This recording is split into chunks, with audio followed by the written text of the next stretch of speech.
Hi everyone.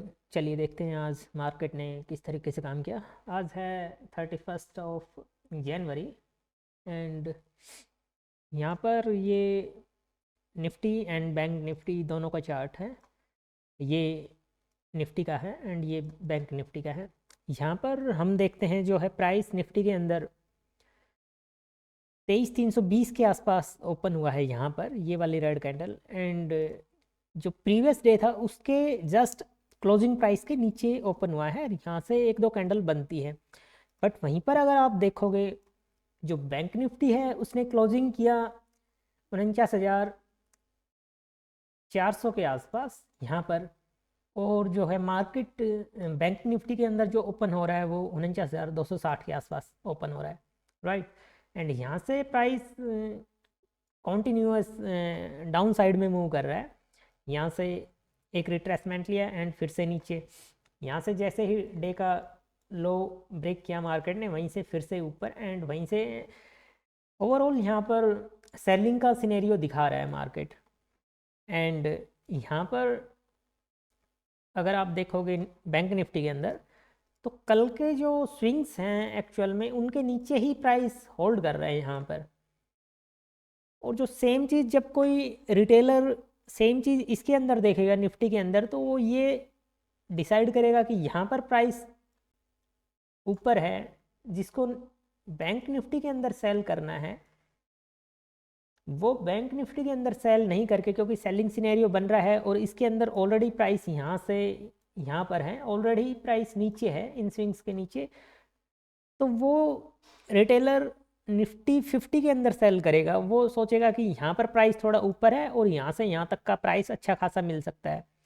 इसीलिए price ने यहाँ से जल्दी से मूव करना शुरू किया, यहाँ से प्राइस जल्दी से ऊपर चला गया, राइट। क्योंकि यहाँ पर सेलिंग ज़्यादा हुई है इन कंपैरिजन ऑफ दिस। जो यहाँ पर सेलिंग हो रही है उसके मुकाबले यहाँ पर सेलिंग ज़्यादा हुई है।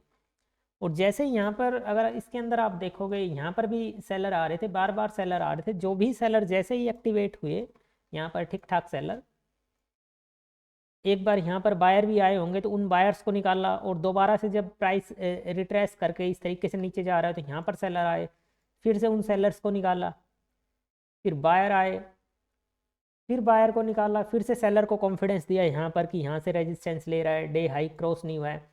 और जैसे ही यहाँ पर अच्छे खासे सेलर आ गए इस लेवल के आसपास इन सब कैंडल्स के अंदर, वैसे ही प्राइस अब ऊपर की ओर निकलना शुरू हो गया। अब उसने ये जो लेवल है वो लेवल ब्रेक नहीं किया यहाँ पर, ये जो लेवल है और ये लेवल है यहाँ पर ये ब्रेक नहीं किया, यहीं से स्पॉट लेकर ऊपर चला गया। अब आप ये सोचोगे कि यहाँ पर डबल बॉटम पैटर्न बन रहा है तो यहाँ पर प्राइस क्यों जाएगा। यहाँ पर प्राइस इसलिए ऊपर जा रहा है क्योंकि उसने ऑलरेडी यहाँ पर जो बायर्स हैं, ये जो बायर्स हैं उनको ऑलरेडी क्लीन कर दिया है। एक बार क्लीन किया, फिर दूसरी बार एंड थर्ड टाइम। अगर कोई रिटेलर यहाँ पर अगर डबल बॉटम काउंट करता है तो उसको फिर से प्राइस ने यहाँ पर निकाल दिया इस वाले डाउनफॉल के अंदर एंड यहाँ से जा रहा है। तो अब प्राइस जा सकता है यहाँ पर। और अब सिनेरियो भी टैक्स के आसपास का बन रहा है। जो कल है वो बजट आएगा तो वहाँ पर ये डिसाइड होगा कि मार्केट के अंदर इनकम टैक्स और कॉरपोरेट टैक्स जो है फाइनेंस मिनिस्ट्री क्या डिसाइड करती है। तो अभी जो मार्केट ओवरऑल काम कर रहा है वो उसके अकॉर्डिंग काम कर रहा है। बट अगर आप निफ्टी के अंदर देखते हो, मेरी एक पोजीशन निफ्टी के अंदर थी एंड यहाँ पर पोजीशन बनी थी वो यहाँ कहीं इस लेवल के आसपास। एंड यहाँ पर अगर मैं आपको दिखाऊं तो मॉर्निंग के अंदर मेरा कोई ट्रेड नहीं बना। यहाँ पर जब यहाँ से प्राइस जाने लगा, एक सेकेंड, यहाँ से एक्चुअल में यहाँ से प्राइस ये जो 11:45 के बाद ये जो कैंडल बनी है यहाँ पर मेरा ट्रेड इनिशिएट हुआ था एक। अब यहाँ पर मैंने किस तरीके से काम किया कि यहाँ पर मेरे को भी देखिए कोई कॉन्फिडेंस नहीं आ रहा था कि प्राइस किस तरीके से जा रहा है। जब यहाँ पर प्राइस ने सपोर्ट लिया, यहाँ से सपोर्ट लिया और ये यहाँ से सपोर्ट लेने के बाद एक ब्रेकडाउन दिया, रीटेस्ट करके प्राइस नीचे आने लगा, तो अब यहाँ पर सेलर को कॉन्फिडेंस आ रहा है अच्छे तरीके से, और यहाँ पर प्राइस प्रॉपर रेजिस्टेंस भी ले रहा है, और उसके बाद नीचे आ रहा है और ये लो कट रहे हैं। तो अब यहाँ पर किसको कॉन्फिडेंस आएगा? यहाँ पर एक सेलर को कॉन्फिडेंस आएगा। जब अच्छे खासे सेलर जैसे ही मार्केट के अंदर आए तो फिर से प्राइस ऊपर की ओर चलना शुरू हो गया। यहाँ से अगर आप देखोगे एक छोटा सा ट्रेंड लाइन ब्रेक हो रहा है, और यहाँ से प्राइस ने एक ब्रेक डाउन दिया है, और जैसे ही ब्रेक डाउन हुआ वो फॉल्स कंसिडर किया गया और उसके ऊपर प्राइस चलने लग गया। और जैसे ही इसका ब्रेकआउट हुआ ऊपर की ओर इस कैंडल के अंदर, मैंने ट्रेड इनिशिएट किया, एंड यहाँ से ये प्राइस अच्छे खासे 500 लेवल के आसपास गया, उसको क्रॉस भी किया एक्चुअल में। एंड यहाँ से प्राइस देखिए, जब 15 मिनट के अंदर हम देखेंगे तो आज का जो चार्ट है वो यहाँ से एक रेजिस्टेंस ले रहा है, बार बार 2 कैंडल के अंदर रेजिस्टेंस लिया है। ये जो रेजिस्टेंस है यहाँ पर गया, फिर से थोड़ा सा आया, यहाँ से एक अच्छा प्राइस गिरा है नीचे की ओर, बट फिर से रिकवरी की है। अब यहाँ से भी ये कॉन्फिडेंस मेरे को नहीं था कि यहाँ से जाए या यहाँ से जाए और यहाँ से फिर से नीचे आ जाए ब्रेकआउट देने के बाद। तो उस कंफर्मेशन के लिए मैंने वेट किया, एंड यहाँ पर फिर मेरा एक ट्रेड इनिशिएट हुआ था, एंड वो मैंने ये इस तरीके से ड्रॉ किया। यहाँ पर ये एक जो रेजिस्टेंस था, ये एक पूरा रेजिस्टेंस जोन था। यहाँ पर प्राइस ने सपोर्ट लिया है, यहाँ से नीचे की ओर आ रहा है बार बार, राइट। तो ये एक रेजिस्टेंस का काम कर रहा था ये एरिया पूरा, और जैसे ही प्राइस आज यहाँ से एक करेक्शन करने के बाद, अच्छा करेक्शन करने के बाद गया है, यहाँ से जितने भी यहाँ से बायर आ रहे थे उन सबको यहाँ पर एक करेक्शन किया है निफ्टी ने यहाँ पर। और जैसे ये करेक्शन हुआ है, इसमें जो भी नीचे के बायर थे उन सबको स्वीप कर दिया, क्लीन किया है यहाँ पर, और अब प्राइस ऊपर की ओर निकल रहा है। तो अब एक कॉन्फिडेंस है कि हाँ, यहाँ से प्राइस ऊपर जा सकता है।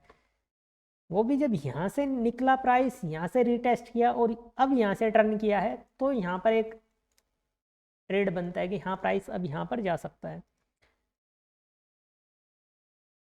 ये ऑप्शन के अंदर एक ट्रेड था यहाँ पर, ये 212 के आसपास था, और यहाँ पर ये 10 पॉइंट के आसपास का इस लो का मैंने यहाँ पर एसएल लगाया था। और यहाँ पर अगर आप देखोगे तो इस तरीके से मैंने एक ट्रेंड लाइन ऑप्शन के अंदर ड्रॉ की थी कि प्राइस यहाँ आया, यहाँ से सपोर्ट लिया, एंड यहाँ से जैसे ही ब्रेक डाउन करेगा तो यहाँ पर सेलर आएंगे। जैसे ही ये लो नीचे की ओर ब्रेक होगा, जैसे ही सेलर आएंगे तो ओबियस मार्केट ऊपर जाएगी। और यहाँ से जो मेरा टारगेट था वो टारगेट 244 के आसपास का था। बट यहाँ पर अगर आप कैंडल देखोगे तो जब ये कैंडल बन ही रही थी तो वैसे ही एक कैंडल, बड़ी कैंडल बनी, और 38 पॉइंट के आसपास यहाँ पर मैंने अपना मार्केट के अंदर ट्रेड कट किया था मार्केट ऑर्डर के ऊपर। अब वो मैंने किस तरीके से डिसाइड किया कि प्राइस वहाँ तक भी जा सकता है। देखिए, वैसे तो मेरा टारगेट 244 का था, बट यहाँ पर अगर आप देखोगे, अगर मैं इस चार्ट को 10 मिनट के ऊपर लेकर जाता हूँ तो 5 या 10 मिनट,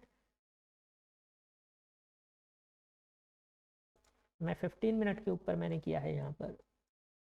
अब यहाँ पर आप देखोगे कि यहाँ से एक विक आ रही है अच्छी खासी, ये वाला जो जोन है पूरा सेलिंग का जोन है। यहाँ से मार्केट गिरा, यहाँ से ऊपर गया और फिर से एक सेलिंग हुई, और उसके बाद प्राइस नीचे ही है, एक बाउंस किया फिर से नीचे आ गया। तो अब अगर प्राइस जाएगा तो ऑब्वियस ये हाई तो क्लीन करेगा, और उससे ऊपर जो है हाई, तो इस हाई के आसपास तक जा सकता है। मैंने पूरा टॉप का ये यहाँ पर नहीं लगाया, क्योंकि कई बार प्राइस वहाँ तक नहीं जा पाता, सिर्फ 1-2 स्विंग्स को क्लियर करता है। तो मैंने जो है, जो मेरा सेकंड टारगेट था वो 254 के आसपास का था कि यहाँ तक प्राइस एटलीस्ट जा सकता है। तो यहाँ पर मैंने 244 के ऊपर ऑर्डर बुक ना करके टारगेट वो मैंने मार्केट ऑर्डर पे 248-50 के आसपास ऐसा कुछ बुक हुआ था। तो इस तरीके से काम हुआ। यहाँ पर ऑप्शन के अंदर अगर आप देखोगे तो ये एक हेल्दी कैंडल बनी थी 15 मिनट की, और यहाँ से जब प्राइस ऊपर निकलना शुरू हो गया तो यहाँ पर मेरे को कॉन्फिडेंस था कि हाँ, यहाँ से प्राइस ऊपर जा सकता है। ये ट्रेड मैंने टेलीग्राम के अंदर भी शेयर किया था, तो आप टेलीग्राम ग्रुप ज्वाइन करना, यहाँ पर मैं ट्रेड शेयर करता हूँ, ये सब ट्रेड हैं, ये टाइमिंग आपको दिख रही होगी।